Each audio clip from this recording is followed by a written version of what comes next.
Bien, vamos a iniciar con un tema nuevo, que es traumatismo maxilofacial. Para ello voy a compartirles un minutito. ¿Dónde está esto?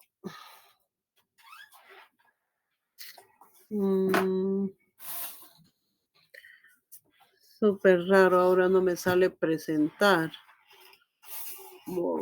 Compartiendo. A ver, un minutito, algo está pasando acá que no veo la... Ahora sí, presentación. Bien.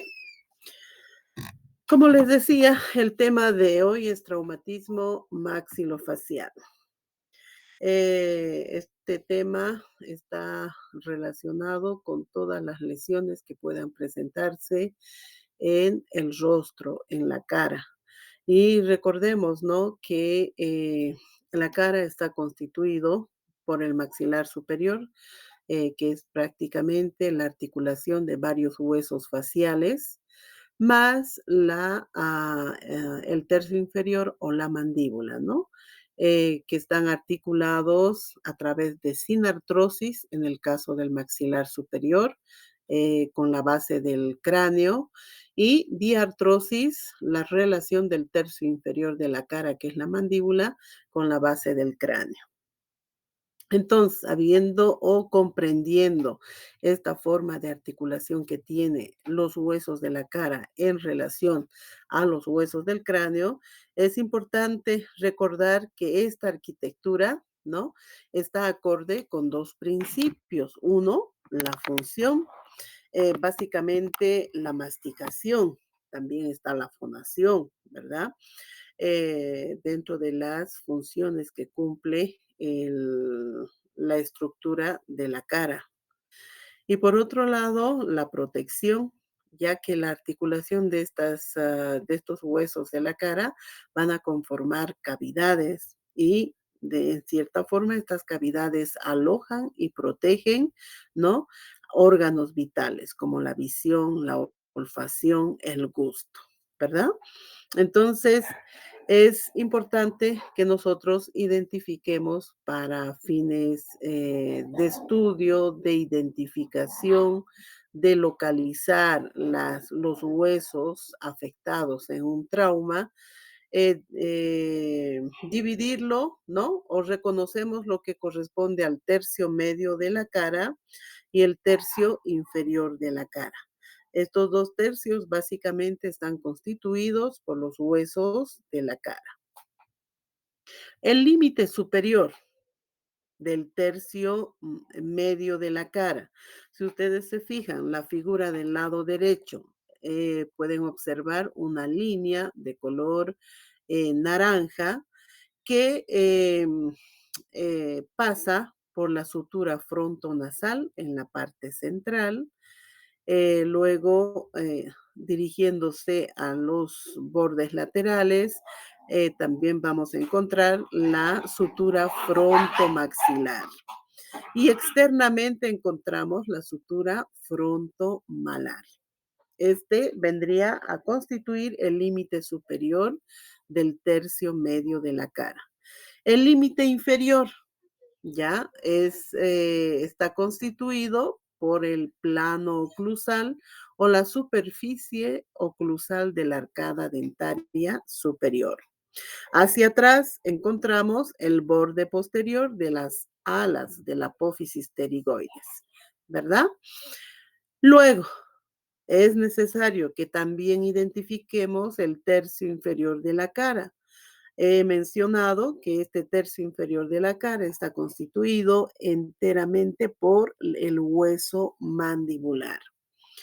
Por lo tanto, ¿cuáles son los límites a reconocer en el tercio inferior de la cara? El límite superior va a estar constituido por la superficie o caras oclusales de este maxilar. El límite inferior está constituido por el borde inferior del cuerpo mandibular. y hacia atrás el límite posterior estaría constituido por el borde posterior de la rama mandibular. Ustedes están observando la figura, ¿no? Del lado derecho inferior, donde podemos identificar claramente por las líneas horizontales y oblicuas, líneas rojas, ¿no? Los límites del tercio inferior de la cara. Y como estamos revisando un tema de traumatismo, es necesario que nosotros identifiquemos claramente cuáles son las causas, ¿ya? Pueden ser los choques automovilísticos, tenemos las diferentes ilustraciones, accidentes laborales, ¿verdad? Por no guardar la ropa de trabajo, no usar la ropa de trabajo o trabajar o manejar cuidadosamente todos esos implementos, maquinarias, elementos que sirven, ¿no? Durante el trabajo en las diferentes fábricas o acciones que vayan a realizar las personas. Puede darse también por aplastamientos, por derrumbes, como están viendo en la fotografía inferior derecha, accidentes laborales que también incluye el estallido de calderas, ¿no? Hablamos de ollas industriales, ollas a presión, que al no ser manipuladas correctamente, ¿no? Puede ocasionar eh, fracturas en el rostro, ¿ya? Ya que estas pueden proyectarse directamente al rostro de los operarios. Agresiones, riñas, peleas o ciertos deportes, ¿no? Que son bastante agresivos y pueden producir este tipo de lesiones traumáticas en los huesos de la cara. También esta forma de traumatismo maxilofacial se puede observar en los niños, ya sea por caídas en los resbalines, en los columpios, por una mala manipulación o por la falta de cuidados, ¿no? De los tutores, de los padres, eh, dándose también situaciones de accidentes en los parques infantiles o niños que pueden sufrir de agresiones físicas, ¿no? En el domicilio u en otras instituciones. Entonces, no estamos lejos de este tipo de lesiones que es importante identificarlos, ¿no? Y llegar al diagnóstico para poder derivar al profesional que corresponde para su tratamiento, en este caso a un cirujano maxilofacial. Recordemos que toda lesión traumática en los huesos de la cara puede darse una situación de fractura. Es importante recordar que esta palabra deriva del latín fragere, que significa romper, y se designa a lesiones óseas con presencia de solución de continuidad. Estas fracturas pueden ocasionar trastornos, molestias, impidiendo el desarrollo normal de las actividades. Recordar que en la cara se tienen inserciones musculares que pueden influir en el desplazamiento o desviación de los fragmentos, sobre todo a tomar en cuenta en el tercio inferior de la cara. ¿Por qué razón? Porque estamos ahí, encontramos la inserción de los músculos de la masticación y los músculos suprayoideos. Son músculos que tienen un accionar muscular que favorece el mayor desplazamiento de estos fragmentos. Y lógicamente, este tipo de lesiones en el rostro van a dejar secuelas, cicatrices, que pese a los esfuerzos del cirujano e incluso de cirugías posteriores con el cirujano plástico, siempre quedan secuelas que marcan, ¿no? La vida del paciente.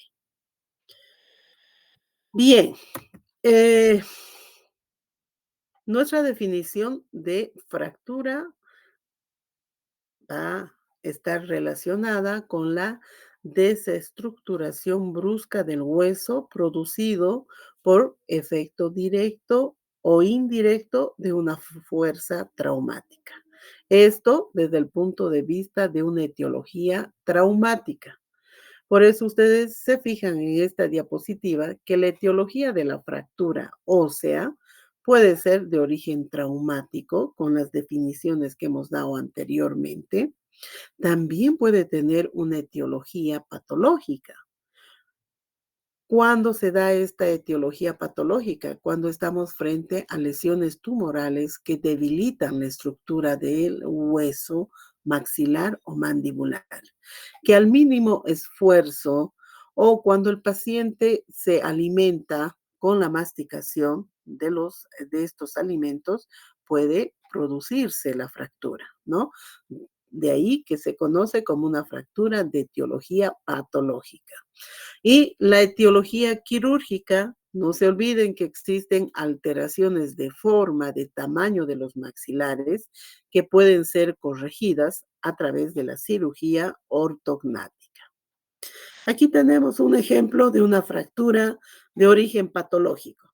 Si ustedes hacen un poquito de esfuerzo al ver esta radiografía panorámica, van a poder apreciar una pérdida del cuerpo de la mandíbula, ¿no? En la región posterior, en la región del ángulo mandibular.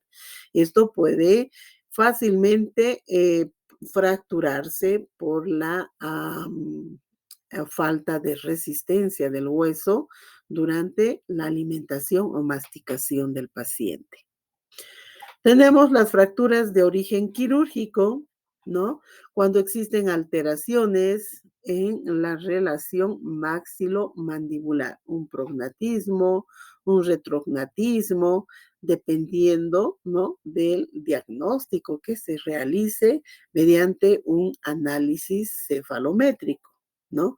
Donde es fácilmente, como ustedes están observando en la diapositiva, en la fotografía superior observamos una deformación, una asimetría de la cara. Si ustedes siguen la línea media esqueletal que coincide con la región nasal, ¿no? De ahí desciende hacia abajo, vemos que el mentón, la línea del mentón está desviado hacia el lado izquierdo del paciente. Entonces, vemos, se puede apreciar en este paciente, en la fotografía, que existe una asimetría facial. Y si revisamos la oclusión de la paciente, de igual forma, eso va a reflejar, ¿no?, en una alteración de la oclusión. Bien, pasamos a describir las características de las lesiones o de fracturas que pueden comprometer los huesos de la cara de origen traumático. En un principio, lo que se debería de realizar es la inspección, el observar al paciente, ¿verdad? Donde va a apreciarse ya a simple vista equimosis, que es el cambio de coloración de los tejidos blandos. Estos se observan de color violeta, violáceo, ¿no? Un cambio de coloración. Se observa hinchazón, inflamación, edema en la zona. Se observa hematoma. Si esa hinchazón está con un cambio importante de coloración, es por la hemorragia que se acumula debajo de la piel. Entonces, estamos frente a un hematoma. Hundimiento o aplanamiento. Si ustedes observan la cara, existen ciertas proyecciones óseas, como los pómulos, el hueso, el mentón. Cuando se da una fractura y existe desplazamiento de estas estructuras afectadas, puede darse un aplanamiento o hundimiento de esas zonas, que en condiciones normales son convexas o están proyectadas, ¿no? Deformidad, asimetría facial por la inflamación, el edema o alteraciones del contorno de la cara. Y a la simple inspección, a la simple observación, también observamos una alteración en la oclusión dentaria, como hemos visto en la anterior diapositiva, o una discontinuidad de la arcada dentaria, donde existe una separación, ¿no? Entre las piezas dentarias que deberían de estar continuadas.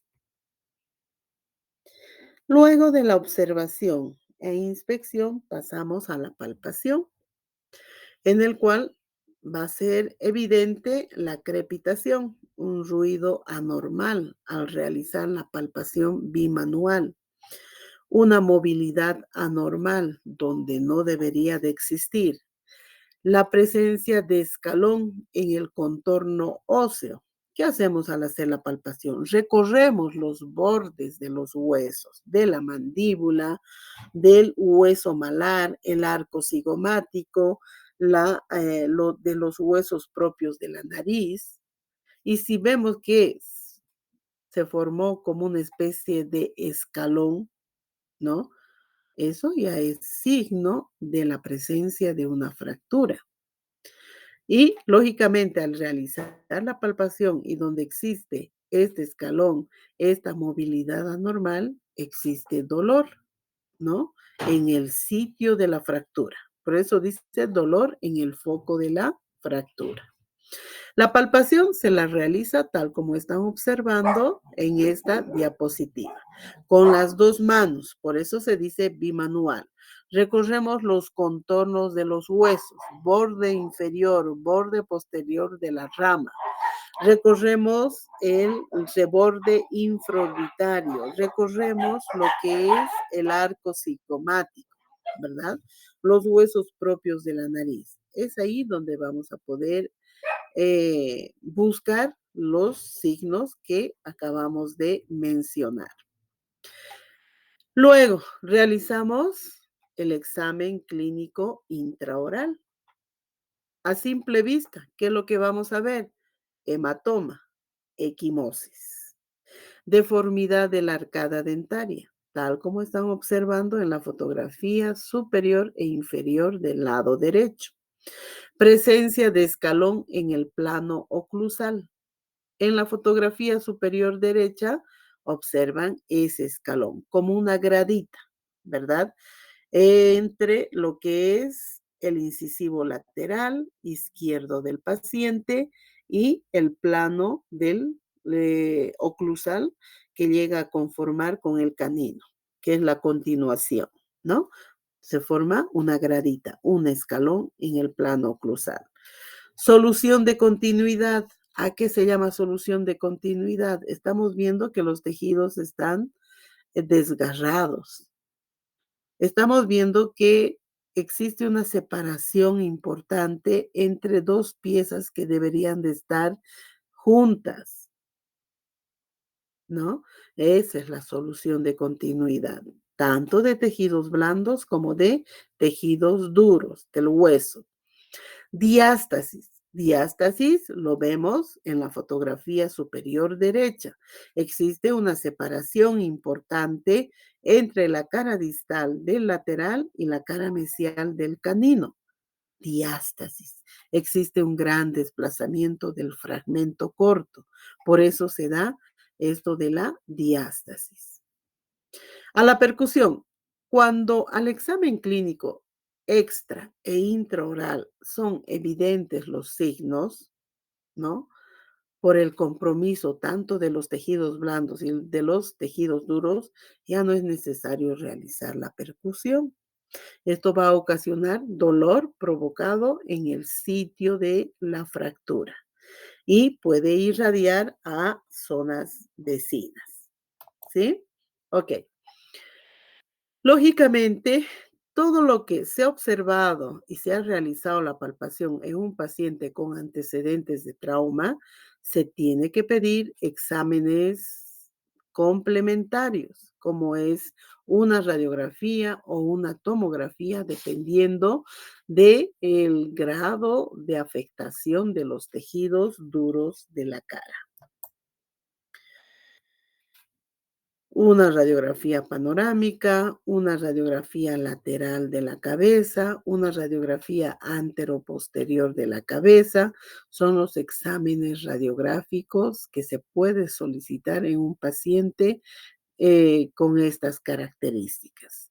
Como también una tomografía, un TAC, como están viendo en la imagen inferior derecha. Eso corresponde a un TAC, ¿no? Que la ventaja del TAC, que se puede realizar cortes coronales, como el que están observando, pueden ser cortes axiales en sentido anteroposterior, ¿no? Entonces, muy importante complementar con un TAC en ciertas situaciones.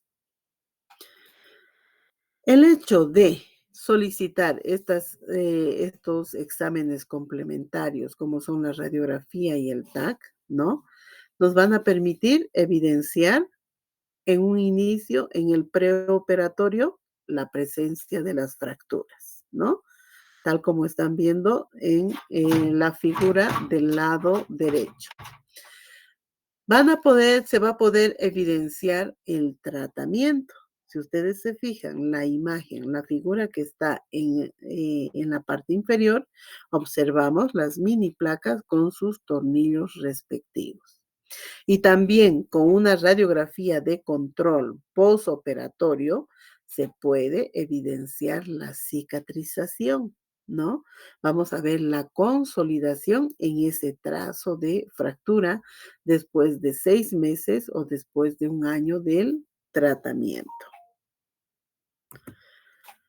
Bien, pasamos ahora a revisar las diferentes lesiones traumáticas del tercio medio de la cara. Se describe la fractura Lefort 1, conocida también como fractura de Gehring, fractura Lefort 2 o piramidal, fractura Lefort 3 o disyunción craneofacial. Y por último, vamos a revisar las fracturas del complejo cigomático malar. Aquí tenemos en esta figura las Lefort 1, 2 y 3. Revisemos cuáles son las características. Visto de frontal, ¿no?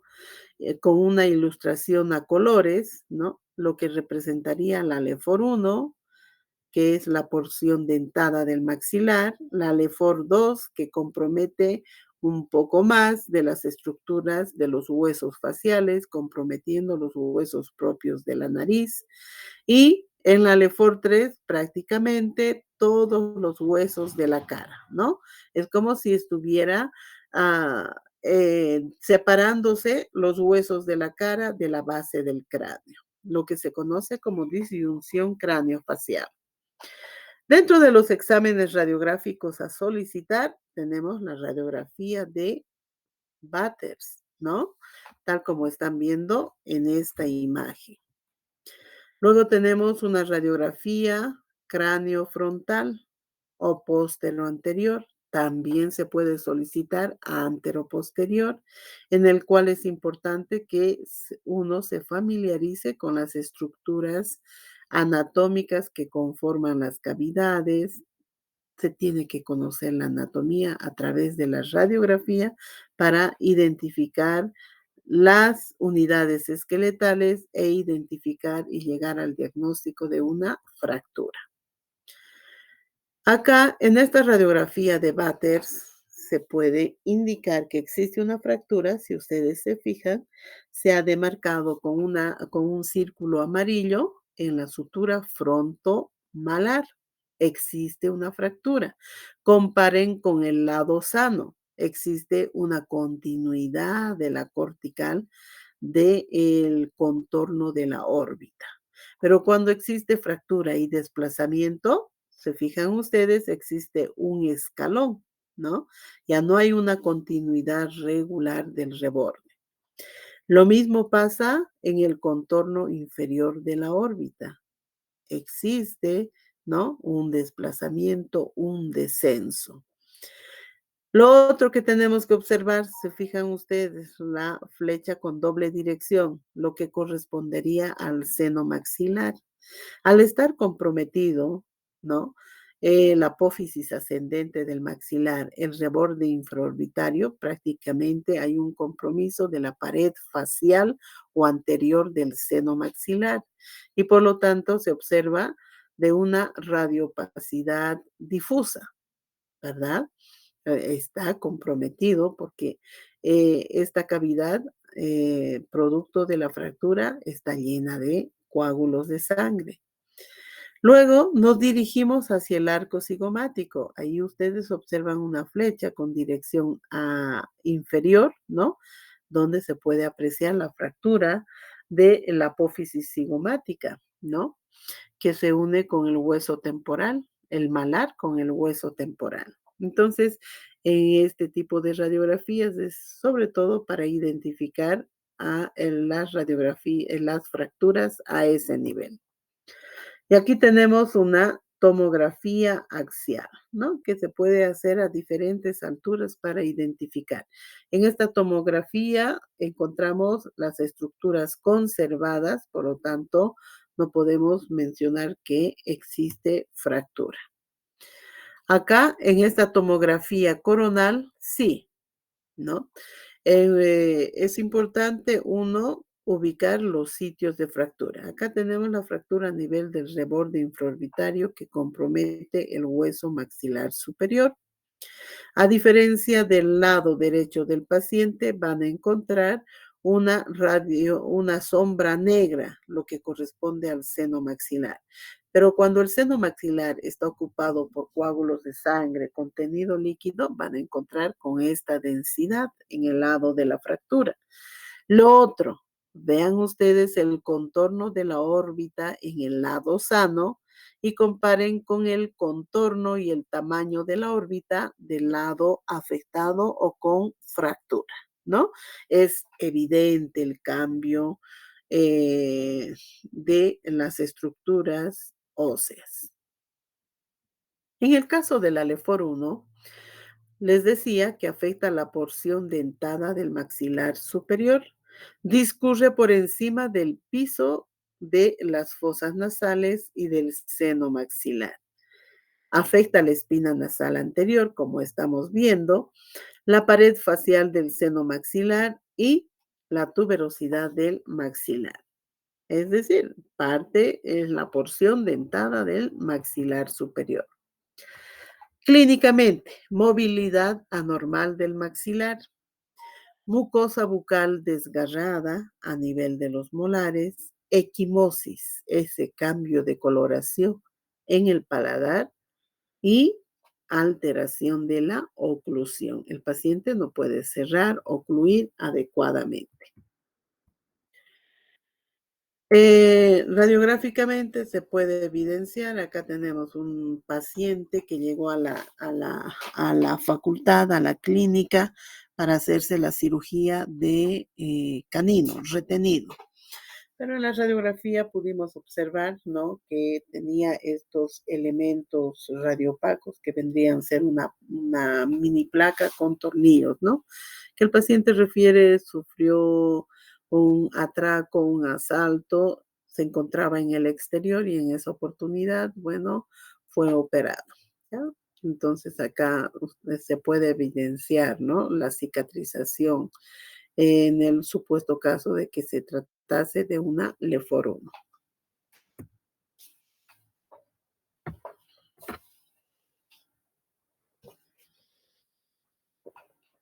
En la Lefor 2 tenemos que también se conoce con el nombre de fractura piramidal. Y tenemos las dos formas en las que puede ser afectado el hueso maxilar, comprometiendo siempre lo que es la apófisis ascendente del maxilar y los huesos propios de la nariz.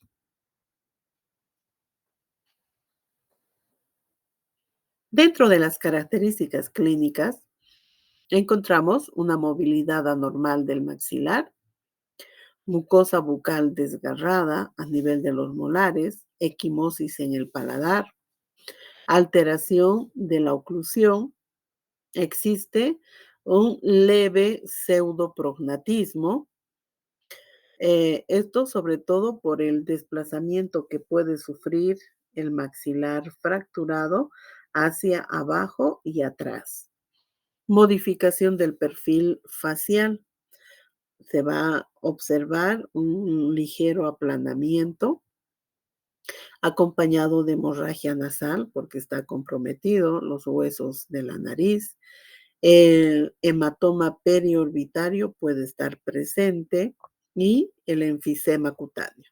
El enfisema cutáneo se va a dar por el compromiso del seno maxilar. Sabemos que en el seno maxilar existe aire, por lo tanto, este aire al producirse la fractura, este se va a proyectar al espesor de los tejidos blandos de la cara, ¿no? De ahí que se va a percibir a la palpación el enfisema cutáneo. Y dentro de las LEFOR tenemos, por último, la LEFOR 3, que prácticamente es una disyunción craneofacial. ¿Qué significa disyunción?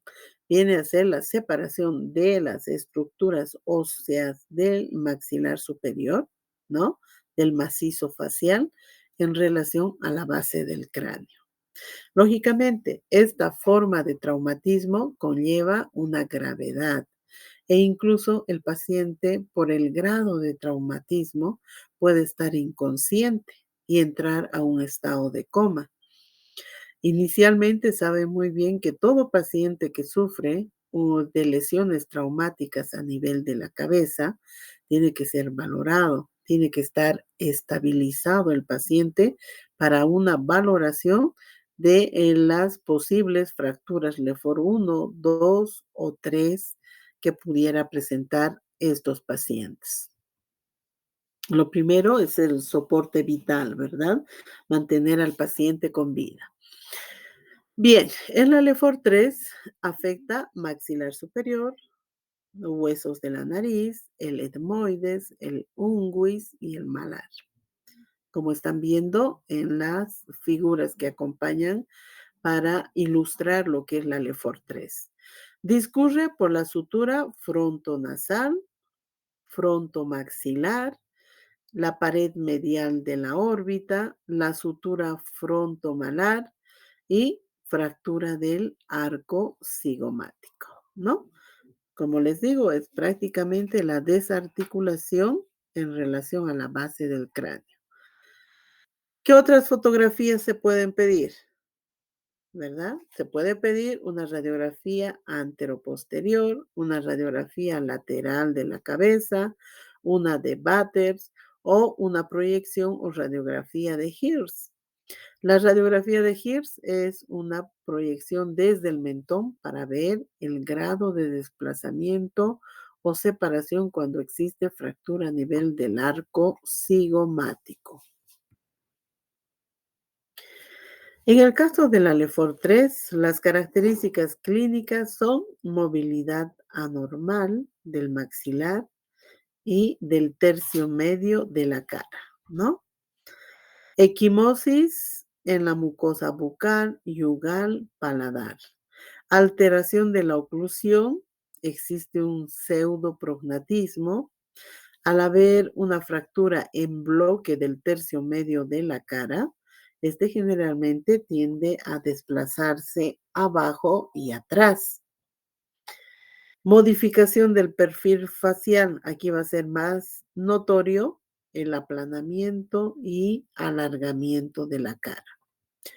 Hemorragia nasal está presente. Equimosis palpebral y conjuntival, lo propio. Hematoma periorbitario, incluso como están viendo en el paciente, ¿no? El hematoma periorbitario, que impide que el paciente pueda abrir los ojos, ¿no? Abrir, movilizar los párpados. Enfisema cutáneo por el compromiso de la pared anterior del seno maxilar. Aquí tenemos, ¿no? Una equimosis periorbitaria, ya en una etapa posterior, ¿no? Estos pacientes con pseudoprognatismo por el desplazamiento del maxilar hacia abajo y hacia atrás pueden quedar con una mordida abierta, ¿no?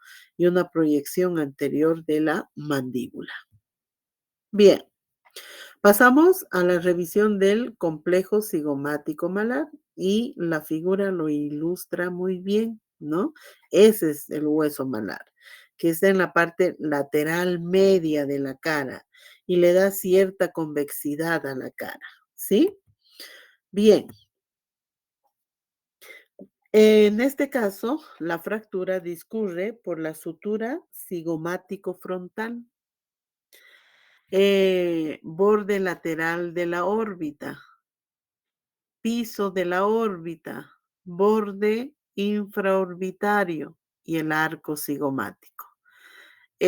Cuando se da esta forma de fractura, prácticamente el hueso malar puede ser desplazado, ¿no? Dependiendo también de la severidad o del impacto del golpe y dirección del golpe. Aquí tenemos otra figura con una fractura en los 3 puntos en la cual se articula el hueso malar. ¿Qué es lo que observamos dentro de las características clínicas? Observamos hematoma en el párpado inferior, equimosis palpebral, también conjuntival, hundimiento de la eminencia malar. Y aquí esta fotografía ilustra muy bien el hundimiento de la eminencia malar. Vean ustedes el lado derecho del paciente. El hueso malar es como si hubiera desaparecido y se continúa, ¿verdad? Una superficie plana hundida que se continúa con la zona palpebral, ¿no? Del que protege y cubre el globo ocular.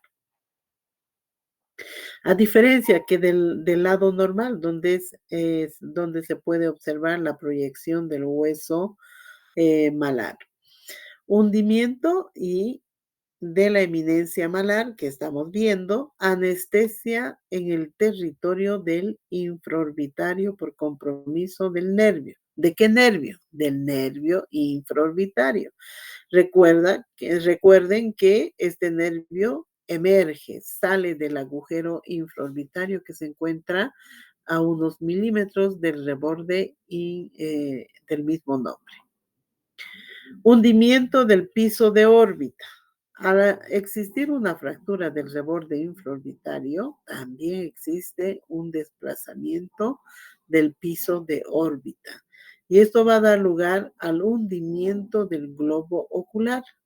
El globo ocular no va a tener la misma proyección que del lado sano, va a estar más dentro de la cavidad orbitaria. Por eso se dice hundimiento del globo ocular.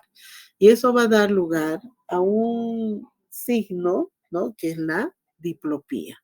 La diplopía es la visión doble porque los ejes de las pupilas no están a una misma altura o a un mismo nivel. En el lado de la fractura del hundimiento del piso de órbita, el globo ocular está descendido. Por lo tanto, la línea bipupilar se encuentra en diferentes planos. De ahí que el paciente va a observar objetos dobles, ¿no? A eso se llama diplopía. Y aquí tenemos, ¿no? Otra figura que ilustra el hundimiento, ¿no? De la eminencia malar. En la fotografía superior derecha, el lado derecho del paciente está hundido, el lado izquierdo se mantiene normal. Lo mismo pasa con la fotografía inferior, ¿no? Del rostro, de la cara, donde es más evidente el hundimiento. Y en la figura, el esquema, observamos el plano bipupilar, trazando una línea, sacando un eje plano, eh, tomando como puntos la pupila. Vemos que en el lado afectado, donde existe compromiso del piso de la órbita, el globo está descendido, ¿no? De ahí que el paciente refiere diplopía. Ahí tenemos paciente con asimetría, edema importante, que tiene que ser sometido a una cirugía. Ahí tenemos la equimosis conjuntival, ojo rojo, ¿sí?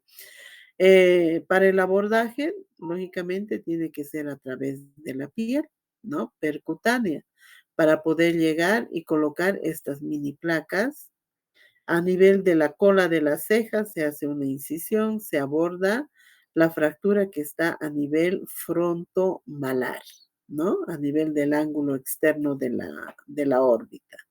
A nivel inferior, ustedes la mini placa enumerada con el número 2 en el reborde infraorbitario, el abordaje será a través de las líneas que existen en el párpado inferior y la mini placa con el signada o numerada con el número 3, la colocación de esta mini placa va a ser desde la vía de abordaje bucal, ¿no?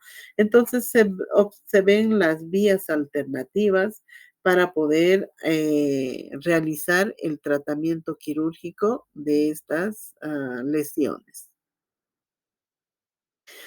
Bien, em, vamos a completar. En el caso de los traumatismos del tercio inferior, es importante, ¿no? En la radiografía, al igual que en la superior, observar la radiolucidez en el trazo de la fractura. Ustedes observen la radiografía que acompaña esta diapositiva. No estoy compartiendo. A ver, perdón, un minutito. Ops, ¿qué pasó? Perdón. Ah, ah, ah. Ahí está. Les decía, ¿no? Que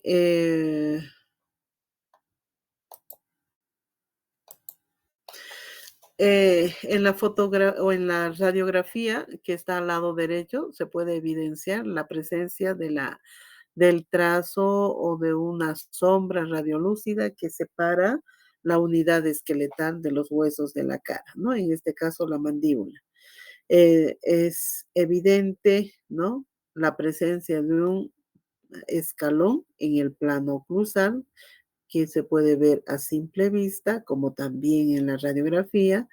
También se ve un escalón a nivel del borde inferior del cuerpo mandibular, ¿no? El escalón es evidente y esto lo vamos a identificar al momento de hacer la palpación recorriendo el borde inferior del cuerpo mandibular, ¿ya? Escalón en el borde óseo. Bien, existe una clasificación según la localización. Tenemos la fractura de cóndilo. Si ustedes se fijan, esa flechita va direccionado a lo que es la cabeza y cuello de cóndilo. Tenemos la fractura de rama mandibular, que está delimitada por dos líneas verdes horizontales. La línea inferior corresponde a una prolongación del plano oclusal, que sería el límite inferior de la rama mandibular. Los trazos de fractura que se encuentren por encima de esta línea son consideradas o llamadas como fractura de rama mandibular. Y las que están por debajo se las va a conocer como fracturas de ángulo mandibular, ¿ya?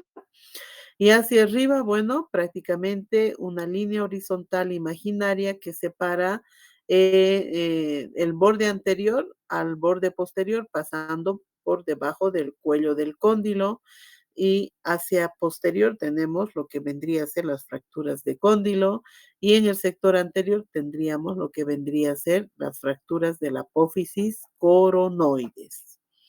Y con el número 4 y una flecha negra tenemos las fracturas parasinficiarias, que se comprendería el área que va desde el canino a la cara distal del incisivo central. Cara distal del incisivo central al canino, parasinficiaria.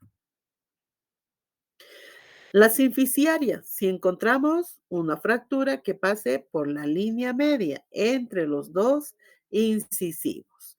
La fractura lateral también se la puede conocer como fractura de cuerpo mandibular y va entre el límite de la parasinficiaria y el límite del ángulo mandibular.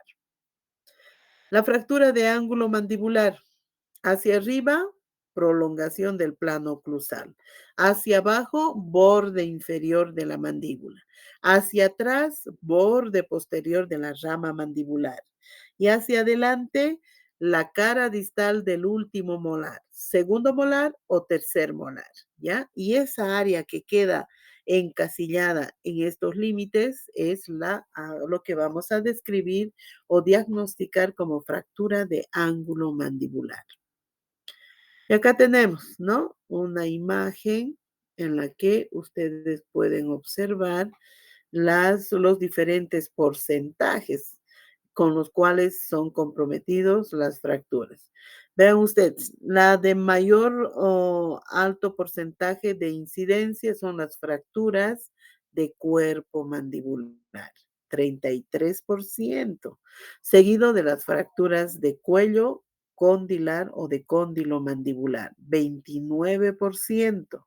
Ángulo mandibular está muy cerquita, 23%, y así sucesivamente, ¿no? Y si se fijan, tenemos las fracturas del reborde alveolar en 1%. Es más difícil observar una fractura propia del reborde alveolar, ¿no? Como producto de una lesión traumática. Bien, aquí tenemos otros dibujos, figuras que representan esta clasificación según localización. Sinficiaria, línea media, separando los dos incisivos.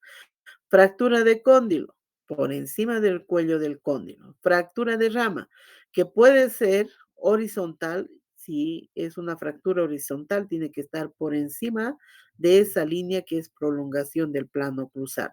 O como vemos en esta figura, que divide prácticamente la rama mandibular en un segmento anterior y otro posterior, ¿no? Características clínicas. Va a ser evidente al examen extraoral la simetría facial, ¿no? Va a haber una deformación del contorno de la cara. Va a ser evidente hematomas, equimosis. Esto a la inspección, a la observación. Alteración del contorno óseo a la palpación. Escalones, separación de las estructuras óseas por la presencia de diástasis y algo muy importante desde el punto de vista funcional, impotencia funcional. Esta imagen que ustedes están observando de una tomografía reconstructiva, ¿no? Prácticamente el paciente no va a poder alimentarse. Esa mandíbula está fracturada en dos segmentos. Por lo tanto, el paciente siente dolor, en la cara está hinchada, hay una alteración de la oclusión. Este paciente no puede alimentarse ya como lo hacía en condiciones normales, libre de este tipo de lesiones. De igual forma, se realiza la palpación, ¿no? Buscando el sitio de la fractura. Al realizar esta palpación con las dos manos, bimanual, vamos a encontrar, ¿verdad? Movilidad anormal, crepitación. Ya existe deformidad de la arcada dentaria por la separación, la diástasis o por la presencia de escalones. Hematoma en el piso de la boca. Equimosis en el vestíbulo bucal. Incluso puede haber hematoma también en el vestíbulo bucal. Presencia de solución de continuidad. Tenemos una herida desgarrada, ¿no? Cortante de los tejidos blandos, lo mismo de los tejidos duros. Movilidad anormal en el sitio de la fractura. Y algo que se suma en el tercio inferior es el signo de Vincent, ¿ya? Que es la sensación de anestesia del labio y mentón. Recuerden que arriba hemos hablado de parestesia del infraorbitario. Y en la mandíbula estamos mencionando el signo de Vincent, que es la falta de sensibilidad o la sensación de anestesia del labio y mentón por el daño, por el compromiso del nervio dentario inferior. Imagínense ustedes, es como si estuvieran colocando el troncular del dentario inferior. Al colocar esta técnica de anestesia, el paciente deja de sentir, ¿verdad? Sensibilidad en el labio y mentón. Lo siente adormecido y lo mismo pasa en el signo de Vincent. Puede darse por una compresión, puede darse por un desgarro, ¿no? O una elongación, dependiendo de la localización de la fractura. Examen radiográfico. Se puede recurrir a una radiografía panorámica. Ustedes están observando una radiografía panorámica donde se evidencia una fractura parasinficiaria. Prácticamente es oblicua, ¿verdad? Que daría, según la radiografía, parte del ápice del incisivo central y se dirige hasta el borde inferior de la mandíbula a nivel del canino. Entonces la clasificamos como una fractura parasinficiaria. Y en la radiografía superior derecha encontramos lo que vendría a ser, ustedes observen esa flechita blanca, encontramos un escalón. No observamos una línea radiolúcida como hemos observado en la panorámica. Más al contrario, tenemos que la densidad del hueso es mayor a ese nivel, pero nos tiene que llamar la atención este escalón. No hay una continuidad del borde posterior de la rama con el contorno de la cabeza del cóndilo. Se forma un escalón. Entonces, al haber desplazamiento, y puede desplazarse internamente, dando esta imagen, mayor densidad del hueso, pero sí el contorno está alterado, ¿no? Y en la parte inferior tenemos el control después de la cirugía o del tratamiento. Ahora, según el número de trazos en el caso de las fracturas mandibulares, puede ser una fractura simple si en toda la mandíbula encontramos un solo trazo de fractura, como es el caso de la fractura de rama mandibular. O una fractura doble, parasinficiaria. Vemos dos líneas radiolúcidas a nivel de premolares o por mesial del canino, como lo menciona, como estamos observando en estas figuras, ¿no? Ilustrativas. En la parte, en la figura B o inferior, encontramos un mayor desplazamiento. Estamos viendo que el segmento más corto, ¿no? De la fractura es desplazado hacia abajo y adentro. Y ahí estaría interviniendo la acción de los músculos supraioideos. La fractura conminuta, o perdón, con pérdida de sustancia. Están viendo ustedes que existe una ausencia de trozos de hueso. Y esto generalmente se da en heridas por arma de fuego, ¿no? Em, donde existen esquirlas de hueso que pueden estar desplazadas en el espesor de los tejidos blandos. Acá lo propio, ¿no? En una fractura conminuta, vean ustedes. Prácticamente no podemos encontrar o definir los trazos de la fractura. Hay porciones pequeñas, fragmentos, segmentos pequeños del hueso mandibular y hablamos de una fractura conminuta. Ahí tenemos fractura conminuta, fractura simple y hemos mencionado que los músculos intervienen en el desplazamiento de los fragmentos, ¿no? ¿Cuándo es favorable? Cuando la dirección de la fractura, ¿no? Favorece al desplazamiento. Vean, por ejemplo, en la figura superior del lado izquierdo. Es como una fractura vertical, ¿no? Y esto divide en dos segmentos la mandíbula. El segmento menor siempre tiende a ser desplazado por la acción de los músculos. Al no existir ninguna traba o resistencia que impide este desplazamiento, este segmento de la mandíbula va a ser ascendido por acción de los músculos elevadores de la masticación.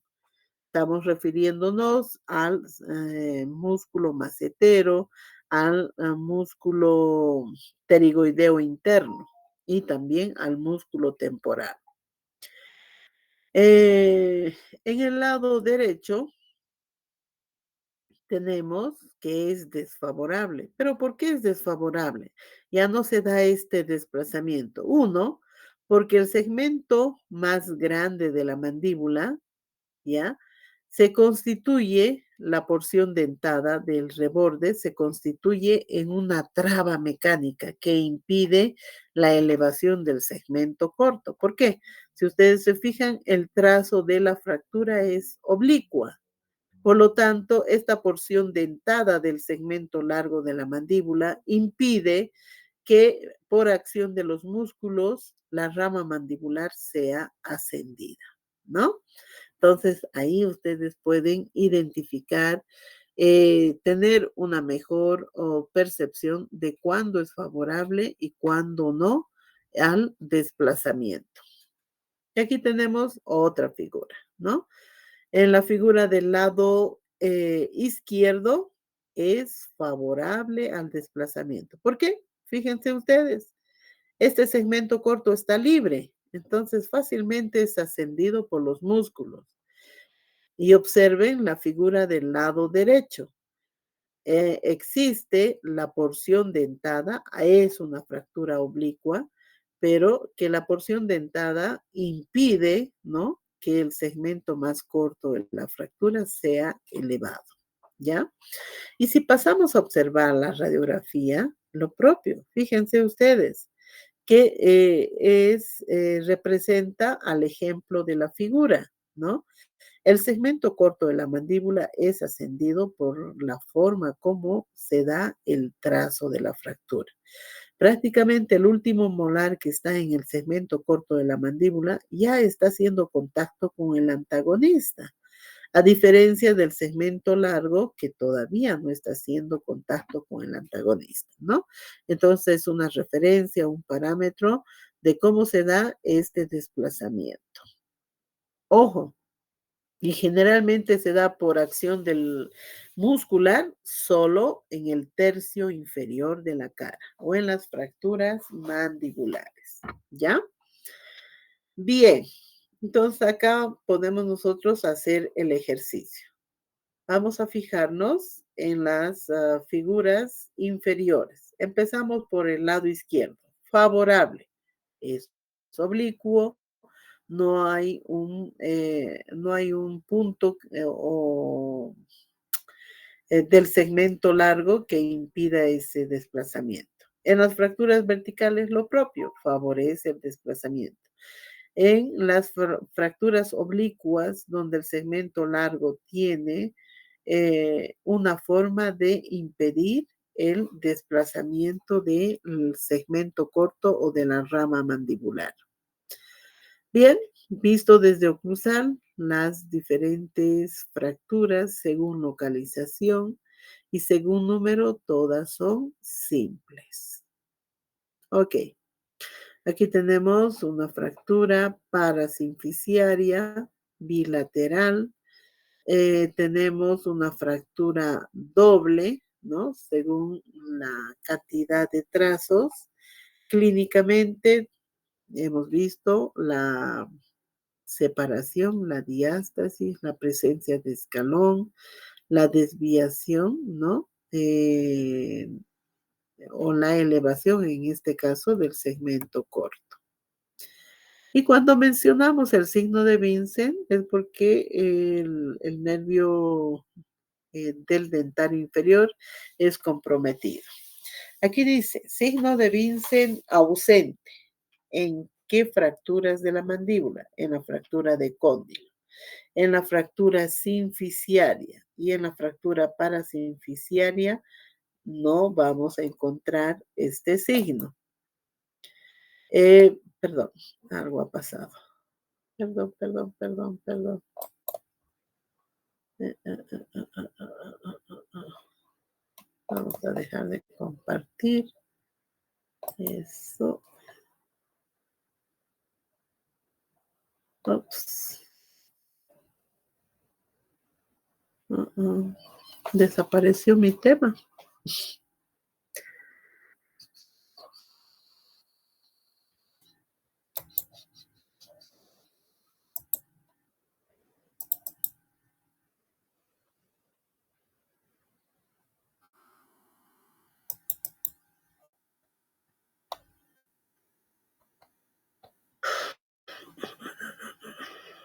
Bien.